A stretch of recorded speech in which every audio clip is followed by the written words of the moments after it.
Hello everyone! Today we will show you JBR Beach, which is situated in the heart of Dubai City.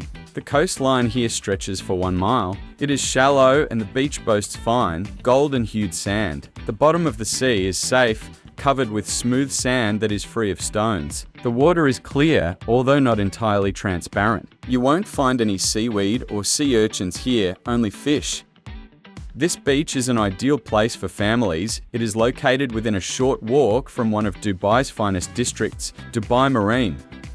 A 5-minute walk from the beach will lead you to a hub of restaurants, cafes, fast food points, entertainment spaces, and shops. This retail complex is called The Beach and is situated next to the walk. Around the beach, you'll find water sports equipment for rent from jet skis and electric surfboards to flyboards.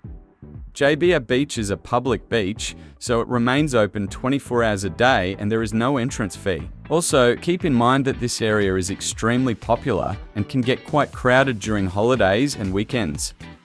So, whether you're looking to lounge on the golden sands of JBR, catch a camel ride at sunset, or keep the kids entertained at the splash pad, JBR Beach truly has it all. Enjoy your beach day!